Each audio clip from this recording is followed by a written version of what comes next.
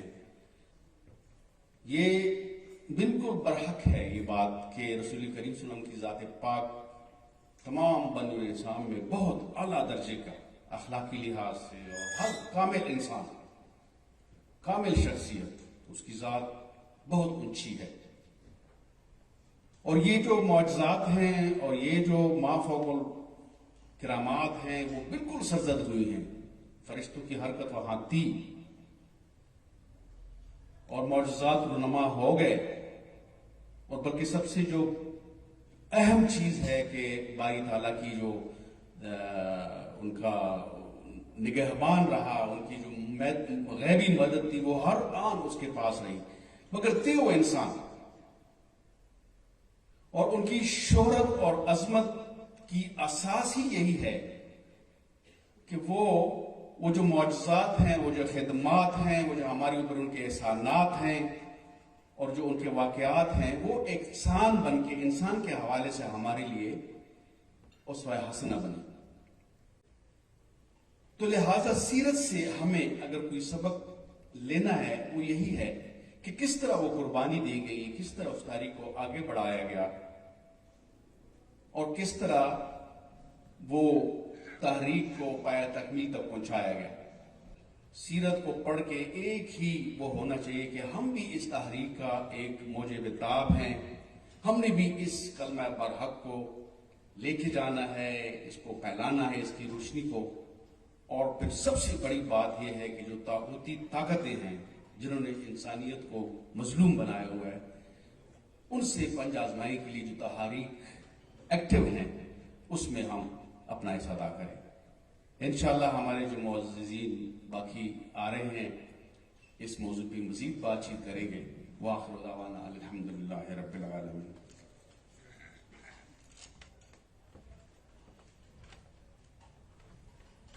Brigadier حمید اقبال صاحب نے اس programme کی غرض و غایت آپ کے سامنے رکھی۔ میں ملتمس ہوں کرنل ریٹائرڈ محمد خلیل صاحب سے، وہ صدر قرآن circle D H A stage پہ تشریف تھے، کرنل ریٹائرڈ محمد خلیل صاحب۔ اس کے بعد ہمارے آج کے پہلے مقرر ہیں جناب محمد بن اشرف صاحب۔ آپ نے اسلامک اسٹڈیز اور ایجوکیشنل ڈیولپمنٹ اینڈ ریسرچ میں ماسٹرز کیا ہوا ہے، ایجوکیشنل ریسرچر اور سائیکالوجسٹ ہیں۔ آپ کریکٹر ایجوکیشن فاؤنڈیشن میں ریسرچ اسکالر بھی ہیں، اس کو ایڈ کر رہے ہیں. میں ان سے ملتمس ہوں کہ وہ سیرت رسول صلی اللہ علیہ وسلم کے حوالے سے اپنی گفتگو آپ کے سامنے رکھیں. جناب محمد بن اشرف صاحب. السلام علیکم ورحمۃ اللہ. الحمد للہ رب العالمین والصلاة والسلام علی اشرف الانبیاء والمرسلین نبینا محمد وعلی آلہ وصحبہ اجمعین. اعوذ باللہ من الشیطان الرجیم. بسم اللہ الرحمن الرحیم. الم یجدک یتیما فآویٰ. نبی صلی اللہ علیہ وسلم کہ آپ یتیم نہ تھے تو ہم نے آپ کو پناہ دی، آپ کی پرورش کا انتظام کیا. وجدک ضالا فہدی. نبی صلی اللہ علیہ وسلم کیا آپ راہ کے متلاشی نہ تھے تو ہم نے آپ کو راہ یاب کیا. ووجدک عائلا فاغنی. نبی صلی اللہ علیہ وسلم کیا آپ تنگ دست نہ تھے تو ہم نے آپ کو غنی کر دیا.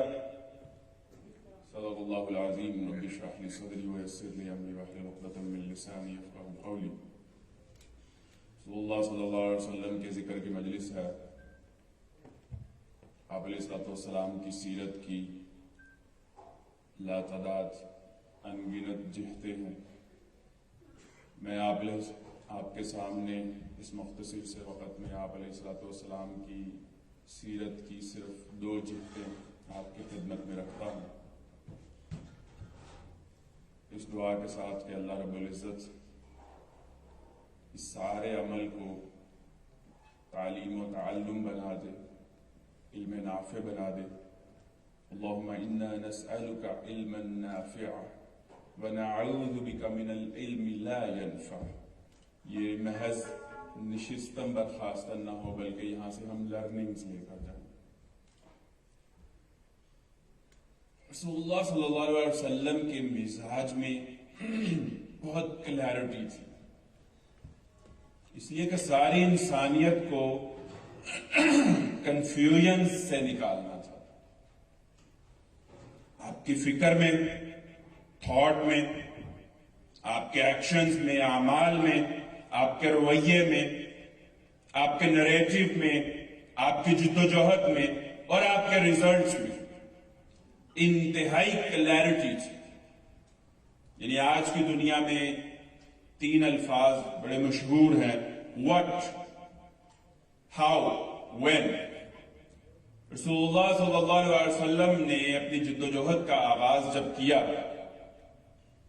تو آپ کے سامنے افق بالکل واضح تھے اور کلیئر تھے، اور یہی کلیئرٹی آپ نے پھر اوپر سے نیچے منتقل کی، اور وہی کلیئرٹی ہے جو آج اسلامی تحریکوں کو نصیب ہے. اور اسلامی تحریکیں الحمدللہ اسی کلیئرٹی کو تقسیم کرنا اور بانٹنا چاہ رہی ہیں سوسائٹی کو. 1-2 مثالیں دیتا ہوں کہ رسول اللہ صلی اللہ علیہ وسلم کس طرح سے بہت واضح قسم کے جوابات دیا کرتے تھے. حضرت ربیعہ ایک صحابی ہیں، ان کی عادت یہ تھی کہ وہ رسول اللہ صلی اللہ علیہ وسلم جب تہجد کے وقت اٹھا کرتے تھے تو یہ بھاگ کر آپ علیہ الصلوۃ والسلام کو وضو کا پیالہ دیا کرتے تھے. کہتے ہیں كنت أبيت مع رسول الله صلی اللہ علیہ وسلم فأتيته بوضعه وحاجاته.